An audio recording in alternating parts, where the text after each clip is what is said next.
In that event, we are ready to begin.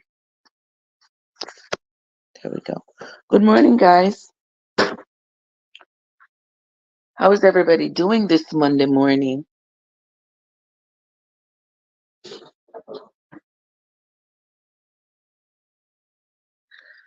I hope everybody is doing okay. I hope everybody had a great weekend, and I hope everybody is up or getting up and getting ready for what this week has in store for you. What did I just say? What this week has to hold? Oh boy, there are times when I catch myself, and there are times when you catch me. But in any event, I am here. Happy Monday morning to you all. Happy new week to you all. I missed you for a couple of days, for yesterday and Saturday night. But yeah, stuff happens sometimes. But I am here now for us. Okay. And this morning we are going to be continuing with our Bible reading. For those of you who are new here, a very, very, very special welcome to you. Thank you so much for joining us. It's our pleasure to have you over here. For those of you who are unaware of where you have landed, well, you have landed on the page of from Trevesense. You could be on the talk or the tube, whichever one you have found yourself on. Welcome. You are in a good space, if you ask me. And it's not just because it is my page, but you are in a good place. If you want to be in a space where you can hear the Bible being read without any judgment or without any intent to convict or to convert you, this is the place for you. Now, I am no theologian. I am not here trying to spew any biblical rhetoric. That is not my purpose here. I am here for one reason and one reason only, and that is to read this Bible for myself so that I can be aware of its contents. And I have chosen to share that journey with you. So, so if you are one of those persons who you can't be bothered with reading the Bible, you would love to, but you just can't be bothered. It's too long, it's too much, it's too confusing, all these good things, then you're at the right place, because this is a judgment-free zone where I am reading and you are listening, and you are welcome to share with me any any knowledge you have, any information you have. What you are not welcome to do is to berate me about what I am reading or my opinions about what I am reading, because for a fact, whatever it is that you feel convicted to berate me about, you can't demonstrably prove to me that you are right, and I can't demonstrably prove to you that you are wrong. Therefore, we are both in the same boat, right? We are both in the same boat. Therefore, neither of us has the right to condemn the other. With that being said, let us move right along. If you have a book Bible or a Google Bible, whichever one you have, take it out and follow along with us as we read. This morning, we are going to be reading from the book of the Acts. We are continuing to read from the Acts. The Acts has been a rather interesting book, very interesting, just like the others. Yeah, just like the others. Very interesting. We have come across, you know, a few discrepancies. With the Bible, there are many, because different authors give different accounts of the same event. And so with that, And so with that, the stories don't always come out to be the same. You might get the same base, but not always the same information. Okay? But with all that, we continue. We continue to read and um and try to understand. So come along with me as we do so. I thank you all so much. All right? Let us begin. The Acts chapter 21.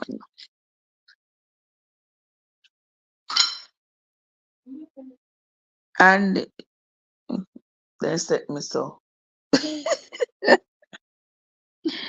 And it came to pass that after we were gotten from them and had launched, we came with a straight course unto Coos. That's Coos. And the day following unto Rhodes, and from thence unto Patara. Desiree, good morning to you, my love. How are you doing? Happy Monday morning to you. MB Lacora, nice lady and 24/7. Welcome, guys. Thank you all so much for coming. Let us continue. And finding a ship sailing over unto Phoenicia, we went aboard and set forth. Now, when we had discovered Cyprus, we left it on the left hand and sailed into Syria and landed at Tyre. For there the ship was to unlade her burden.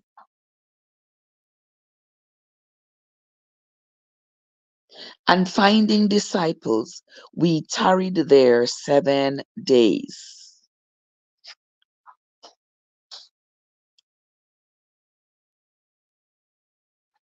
Who said to Paul through the Spirit that he should not go up to Jerusalem. And when we had accomplished those days, we departed and went our way.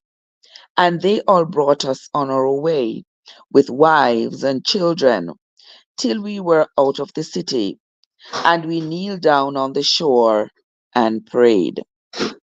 And when we had taken our leave one of another, we took ship, and they returned home again. Now, this was Paul's journey after he had left Macedonia. Okay, let us continue. Yes, I have. No.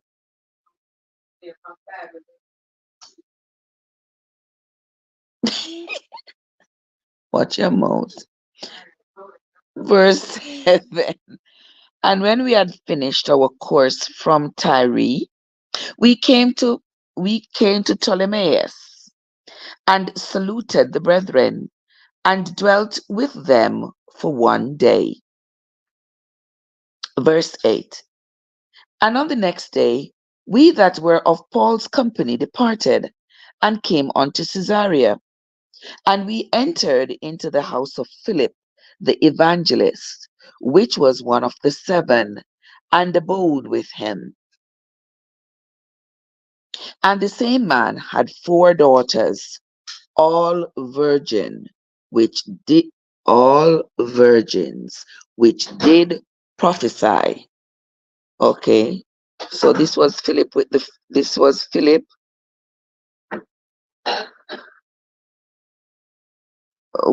Philip. You know, see me. You see me. I read the Bible. You know, see me. I read the Bible.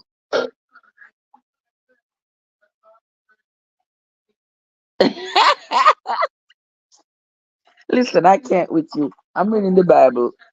Leave me alone.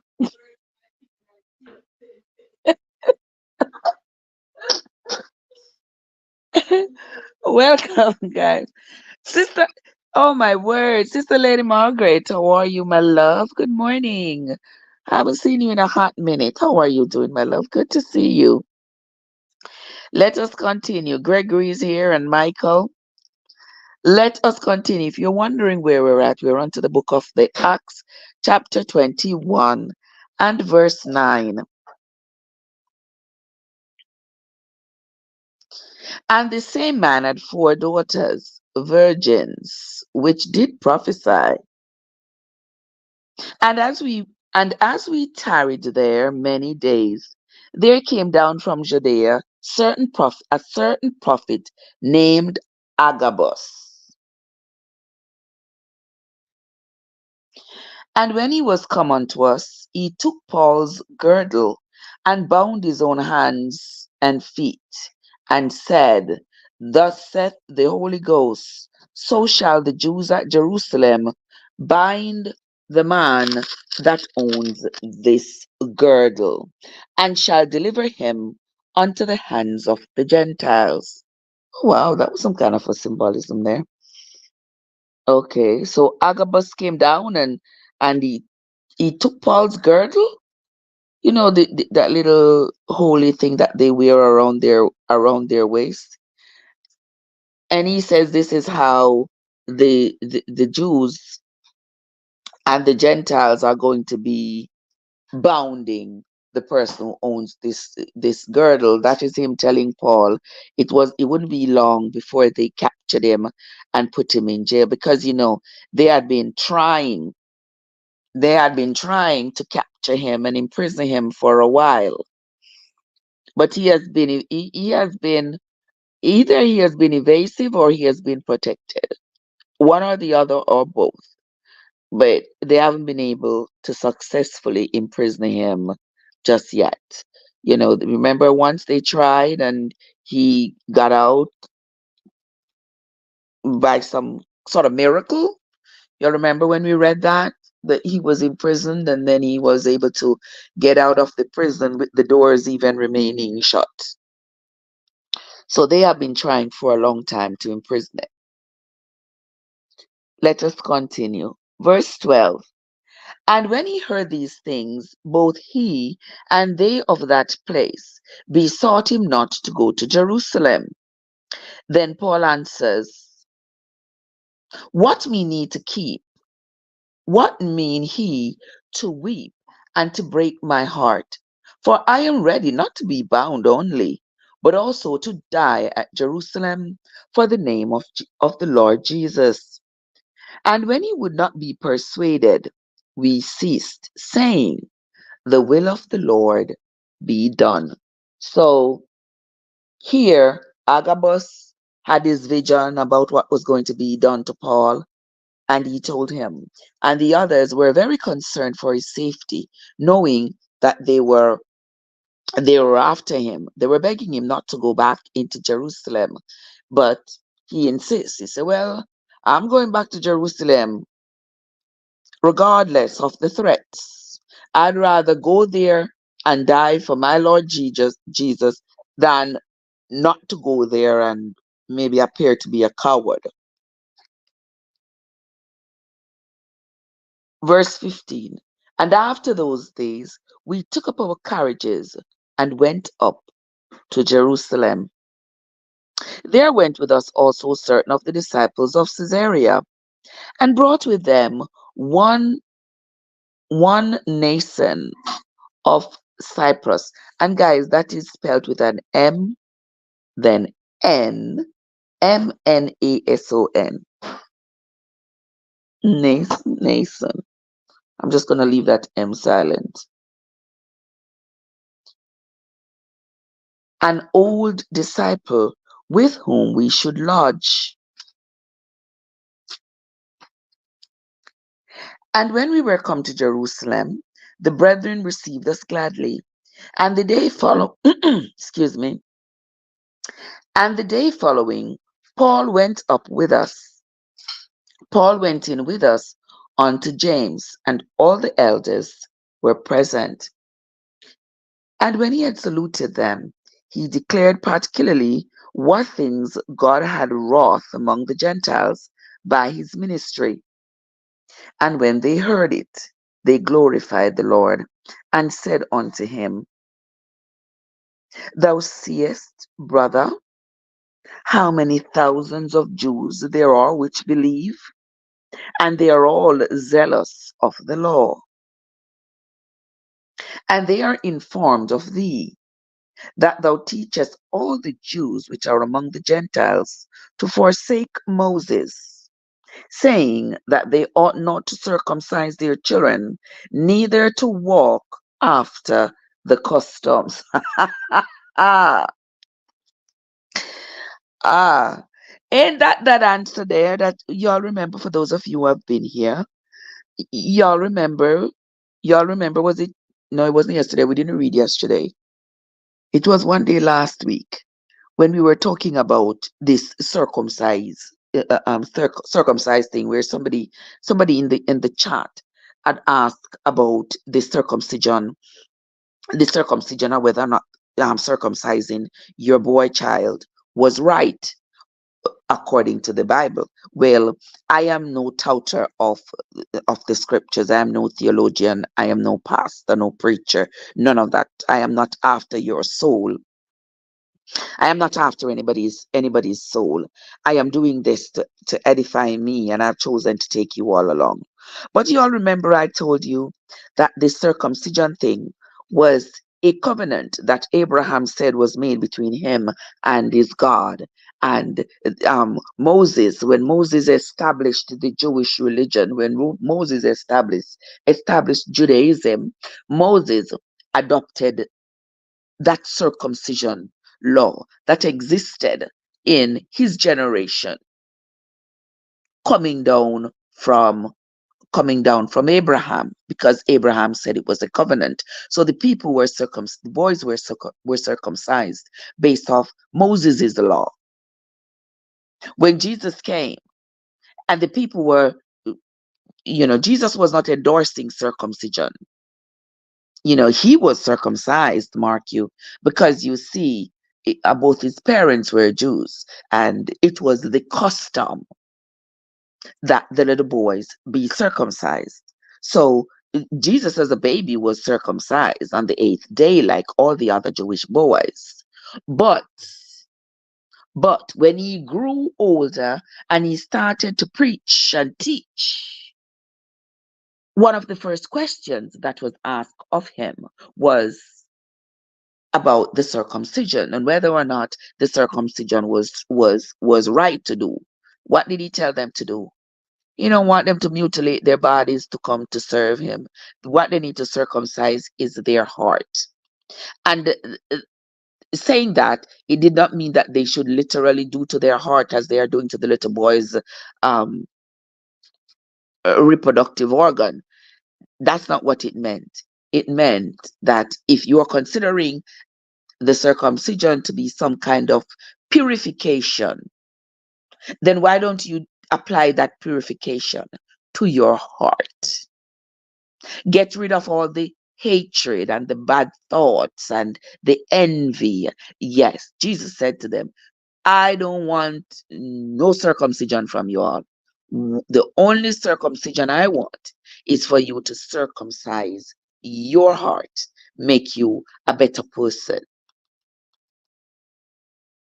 That's what I want. So here, with Jesus not wanting the people to continue to mutilate the little boys, there was a lot of contention at that time, because there were people who were so determined, they were so adamant. These people are so glued to the teachings of Moses.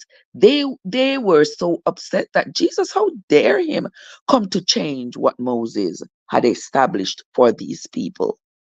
And that is where all the conflict came about, because Jesus's teachings and Moses' teachings were not the same.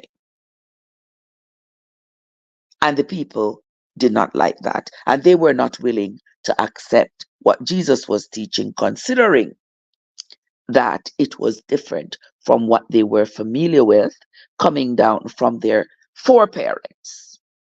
Okay, so here we have found another proof in the Bible that there is nothing biblical that says that you must circumcise your children. All right? Your little boys, I should say. And here it is in the Acts chapter 21 again. Acts chapter 21 and verse 21. And they are informed of thee. Now this is Paul they are talking about now. They are informed of thee, that thou teachest all the Jews which are among the Gentiles to forsake Moses, saying that they ought not to circumcise their children, neither to walk after the customs. Y'all heard it for yourselves. Don't say Trev, say it. Please quote the scripture. Let us continue. What it is therefore, the multitude must needs. Hold on, now let me sit down good here so to make sure say when I read this you all understand what I'm reading here. Let us continue. Verse 22. What is it therefore? The multitude must needs come together, for they will hear that thou art come. Do therefore this that we say to you. We have 4 men which have a vow on them. Then take and purify thyself with them, and be at charges with them, that they may shave their heads, and all may know that those things whereof they were informed concerning thee are nothing, but that thou thyself also walk orderly and keeps the law. As touching the Gentiles which believe, we have written and concluded that they observe no such thing, save only that they keep themselves from things offered to idols, and from blood, and from strangled, and from fornication. Then Paul took the men, and the next day, purifying himself with them, entered into the temple. So does that mean that he shaved his head as well? Because that was part of the deal, that he shaved his head to show that he had um, purified himself to go in the temple with these men. Okay, so I guess that's what he did. Verse 26. Then Paul took the men, and the next day, purifying himself with them, entered into the temple to signify the accomplishment of the days of purification until that an offering should be offered for every one of them. And when the 7 days were almost ended, the Jews which were of Asia, when they saw him in the temple, stirred up all the people and laid hands on him, crying out, Men of Israel, help! This is the man that teaches all men everywhere against the people and the law and this place, and further brought Greeks also into the temple and hath polluted this holy place. Now you see what the contention you see what the contention in that region was at the time. Paul was continuing to preach the gospel of Jesus, the gospel that Jesus had preached in that region before he died and was resurrected. Paul is continuing, and he's continuing to baptize people and to win over souls. And at this point, he's not just doing this for the people who are Jews. He has the Greeks, he has the Syrians. He's traveling, and everywhere he's traveling, you notice that as we have been reading, it has been showing us where he has been. Everywhere that he has been going, and everywhere that he has gone, he continues to preach and win over souls, preach and baptize people. Now, the people who are still following these archaic laws of Moses, this law that has no grace in it, this law that continues to fling rock stone on anybody who disagree, this law, Moses' laws that continue to say on the Sabbath day you can't eat, you can't go somewhere, you the only place you got to go on the Sabbath day is to the temple per Moses' law. Well, when Jesus came, he like he brought a level of practicality to the the existing Judaism that existed at that time. He brought a new version, a more palatable version, a version that was more reasonable. So he said, on the Sabbath day, yes, you go in the temple.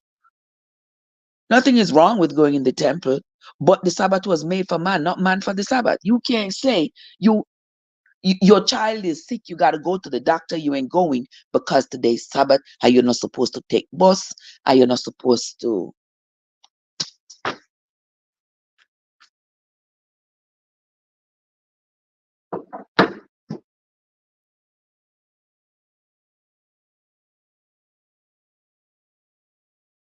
Okay, I'm back. Yeah, to say, because it's the Sabbath day, you're not supposed to do this, you're not supposed to do that. You must do what you need to do. And that is why Jesus said, if your donkey drop in a hole on the Sabbath day, you're going to leave the donkey in the hole to die because it is the Sabbath day. No, go take out the donkey out of the hole.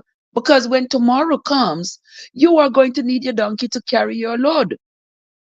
So you can't say because it's Sabbath, you're going to leave the donkey in the hole to die. Remember, they chastised him when the disciples picked the corn in the cornfield. I said, look, how come they're picking corn on the Sabbath?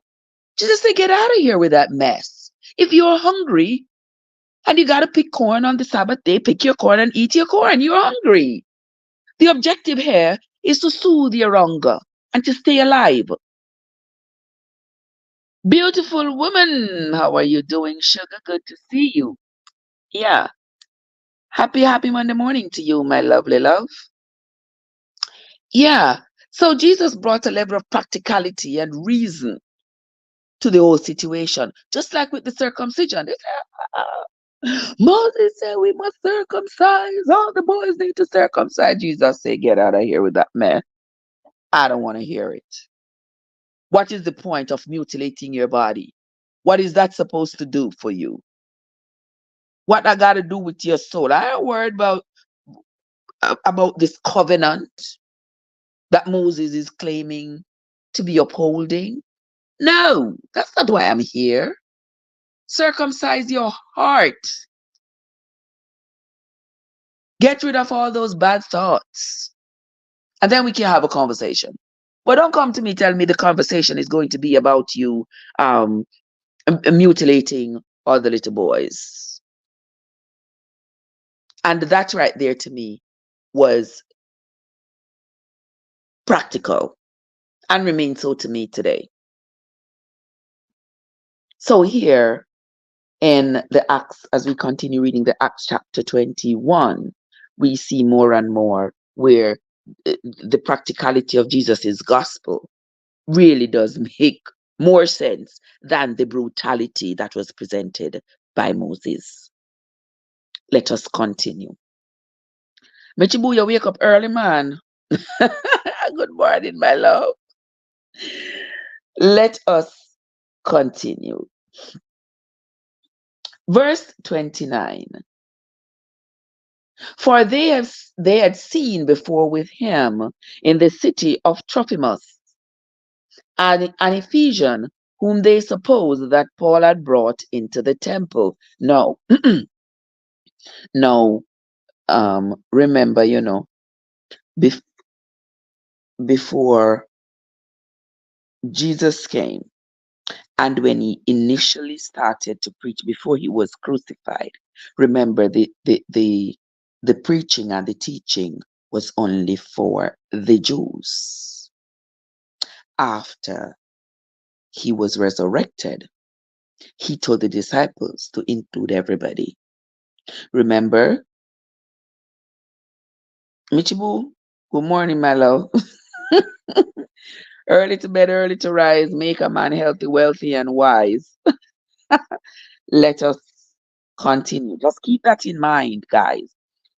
That is what this new contention is about. You see, they are saying, "Oh, Paul brought Greeks into the temple."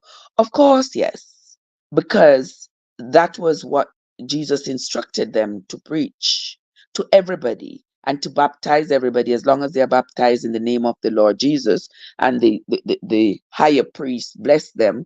with the Holy Ghost, then they are welcomed, regardless of where they are from. But the Jews who want to adhere to these ancient teachings by Moses, they're not into that. Because Moses' law said, unless you are a descendant of, of Jacob, you don't belong here. Let us continue. Guys, may have only 30 more minutes, but let's continue.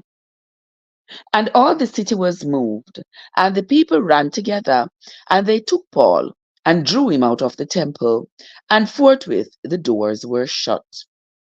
And as they went about to unalive him, tidings came unto the chief captain of the band that all Jerusalem was in an uproar, who immediately took soldiers and centurions and ran down unto them. And when they saw the chief captain and the soldiers, they left beating of Paul. Oh, that sounds so. They left beating of Paul. Why read this or so and so? Let's read that again. And as they went about to kill him, tidings came unto the chief captain of the band that all Jerusalem was in an uproar, who immediately took soldiers and centurions and ran down unto them. And when they saw the chief priests and the soldiers, they left beating of Paul. Then the chief captain came near and took him, and commanded him to be bound with 2 chains. Remember, know say one current rapper about is called 2 Chains. But anyway, that's not what we're talking about.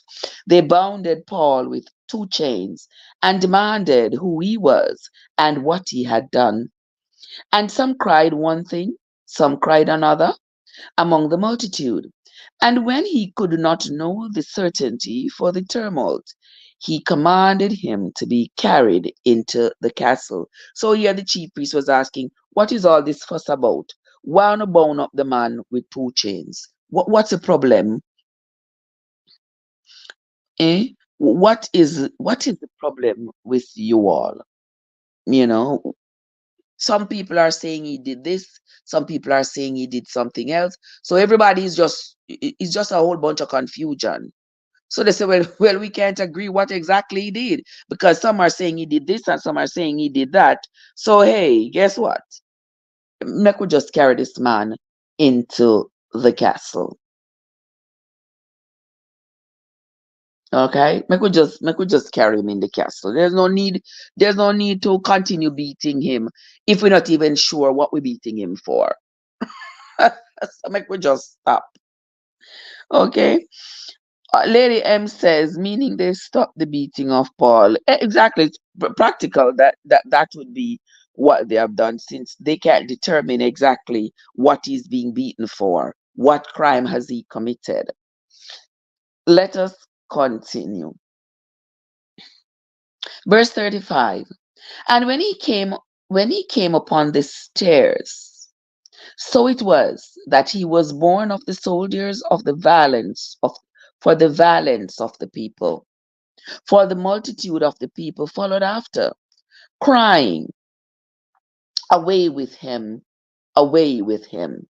And as Paul was to be led into the castle, he said unto the chief captain, May I speak to you? Who said, Canst thou speak Greek? Art not thou that Egyptian, which before these days madest an uproar, and leddest out into the wilderness 4,000 men that were murderers? But Paul said, I am a man, which am a Jew of Tarsus, a city in Cilicia, a citizen of no mean city. And I beseech thee, suffer me to speak unto the people. And when he had given him license, Paul stood on the stairs and beckoned with the hand unto the people. And when there was made a great silence, he spake unto them in the Hebrew tongue, saying, and boy, I don't know why they ended chapter 21 like that. But we're going to move right on over into chapter 22. So he spake unto them in the Hebrew tongue, saying, Men, brethren, and fathers, hear ye my defense, which I make now unto you. And when they heard that he spake in the Hebrew tongue to them, they kept the more silent. And he said, I am verily a man which am a Jew, born in Tarsus, a city in Cilicia, yet brought up in this city at the feet of Gamaliel,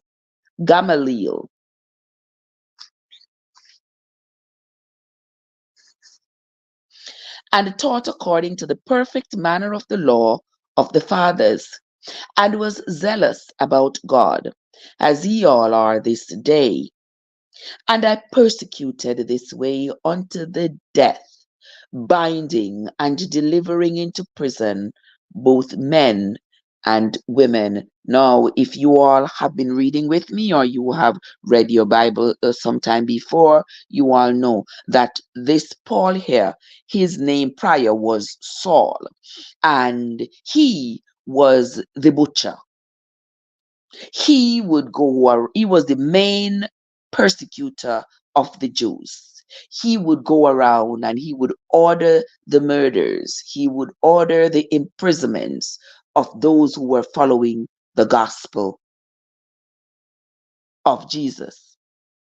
And then on his way down to Damascus one day, going with his whole army to go persecute Peter and John and the others, he was struck with blindness.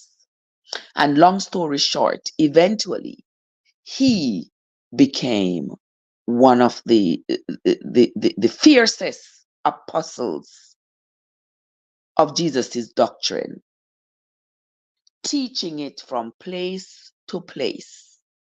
He became one of the main apostles for the same doctrine that he persecuted so fiercely.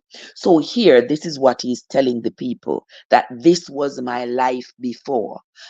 I, I was the butcher of the people who believed in this same gospel that I am teaching to you. That is some sort of a testimony he's bringing forth to the people. And he has their attention, because it says the more he spoke about it, the more silent the people became. And that means they became more and more attentive, wanting to hear more of what he had to say. Let us continue. And I, this is verse 4 of chapter 22, and I persecuted this way unto the death, binding and delivering into prisons both men and women. As also the high priest doth bear me witness, and all the estate of the elders, from whom also I received letters unto the brethren, and went to Damascus to bring them which were there bound unto Jerusalem to be punished. And it came to pass that, as I made my journey and was come near to Damascus, it was about noon. Suddenly there shone from heaven a great light round about me. And I fell unto the ground, and heard a voice saying unto me, Saul, Saul, why do you persecute me? And I answered, Who art thou, Lord? And he said unto me, I am Jesus of Nazareth, whom thou persecutest. And they that were with me saw indeed the light, and they were afraid. But they heard not the voice of him that spoke to me. And I said, what shall I do, Lord? And the Lord said unto me, arise and go into Damascus, and there it shall be told to thee all the things which are appointed for thee to do. And when I could not see for the glory of that light, being led by the hand of them that were with me, I came into Damascus. So remember, Saul was struck with blindness. So his entourage had to lead him into Damascus because he could no longer see. Verse 12. And one Ananias, a devout man according to the law, having a good report of all the Jews which dwelt there, came unto me and stood and said unto me, Brother Saul, Brother Saul, receive thy sight. And the same hour I looked up upon him. And he said, the God of our fathers hath chosen you, that you should know his will, and and see that just one, and should hear the voice of his mouth. And you shall be his witness unto all men of what thou hast seen and heard. So this experience for Paul became his testimony. And he was sharing this testimony with everybody else. And now, why tarriest thou? Arise and be baptized, and wash away thy sins, calling on the name of the Lord. And it came to pass that when I was come again to Jerusalem, even while I prayed in the temple, I was in a trance, and saw him saying unto me, make haste, and get thee quickly out of Jerusalem, for they will not receive thy testimony concerning me. Okay, so remember, Paul had to hurriedly leave because the priests, the chief priests and leaders of Jerusalem who had sent him down to Damascus to go persecute the Jews who were preaching, teaching, and believing in the gospel of Jesus, they saw him as a traitor because he was sent to Damascus for one mission and then only to hear that the same people he was sent to persecute, he is now one of them. He's down there preaching, teaching, he got baptized, he's now baptizing people. He was now considered to be a traitor. So they have been after him ever since. Verse 19, and I said, Lord, this know that I imprisoned and beat in every synagogue them that believed on thee. And when the blood of thy martyr Stephen was shed, I also was standing by and counseling unto his death, and kept the raiment of him of them that slew him. Now, y'all remember Stephen? Stephen was another apostle. Stephen was very determined and fierce about his preaching and teaching of the gospel of Jesus Christ. And Stephen was stoned to death. Paul, who was formerly known as Saul, was the one who had ordered Stephen's stoning. He was there supervising the stoning to death of Stephen. And the people who were responsible for slaying Stephen, he kept their garments as a trophy, as his collectible, to say, these are the men who slew Stephen. Now here he is talking about it as part of his testimony. Verse 21, and he said unto me, depart, for I will send thee far hence unto the Gentiles. And they gave him audience unto his word, and then lifted up their voices, and said, away with such a fellow from the earth. For it is not fit that he should live. And as they cried out and cast off their clothes and threw dust into the air, the chief captain commanded him to be brought into the castle and bade that he should be examined by scourging, that he might know wherefore they cried so against him.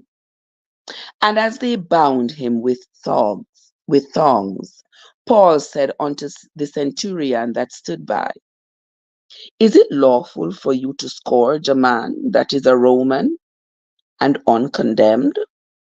When the centurion heard that, he went and told the chief captain, saying, Take heed what thou doest, for this man is a Roman.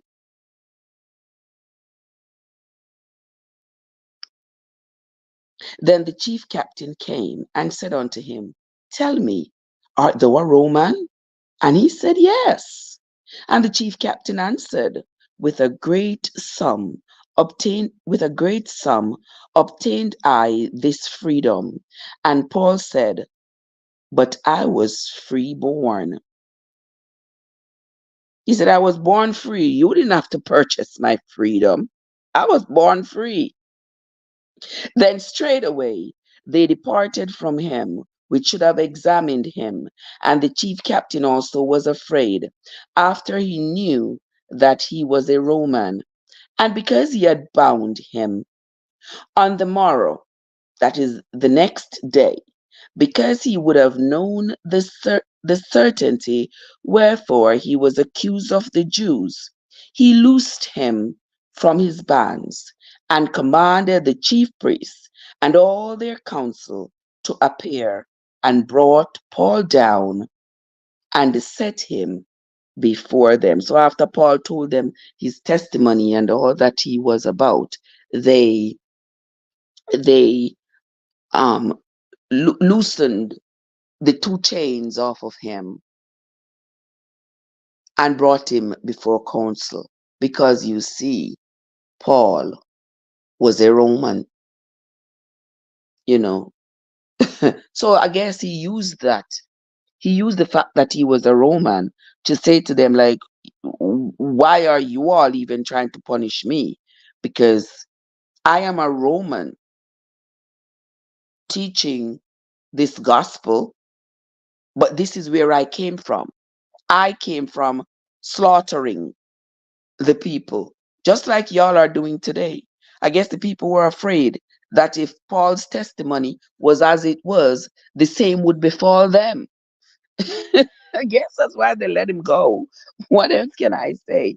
Because he told that testimony of how he was the butcher who was then converted, and now he was one of the fiercest believers and preachers and baptizers, and he was highly regarded amongst the Jews who were following the doctrine of Jesus. So here he's telling them, this is who I was, and now this is who I am. And I guess the people saw in that story a reflection of themselves, because here now they are the persecutors. Do you think they were concerned that now maybe whatever powers it was that converted Paul might end up converting them as well? I think that's what they were afraid of. So they let him go. I don't know, you are going to have differing opinions, but according to what I've read here, that's what I that's what I feel happened. They were concerned that if they continued to persecute him like he had continued to persecute the Jews, they might suffer the same fate as him, the same glorious fate. And certainly they did not want that. But anywho, that is where we're going to come to the end of this morning's reading. It was an absolute pleasure being here with you all. Sister Cad, what's up? I didn't even see you there. How are you doing, sugar? Yes, so this is where we're going to come to the end of this morning's reading. When we come back tomorrow morning, I hope tomorrow morning, when we come back, we will continue with the reading of the Bible. We will continue with chapters 23 and 24 of the book of the Acts. Okay? So join me tomorrow morning, same time, same place, when we will continue with our quest to read the Bible from the beginning to the end. That's going to be it from me for this morning. Again, Michibu and everybody else who liked the live card, and Lady Margaret, Sister Desiree, and everybody else. Those of you on the talk who tapped your screen, I appreciate you. Those of you on the tube who hit the like button, I sincerely appreciate you. May you all have yourselves a great, fantastic, and productive day. And I will see you all later. Have yourselves a great day, everybody. Where's it? Me a come. Hold on now. Jeez, you whiz.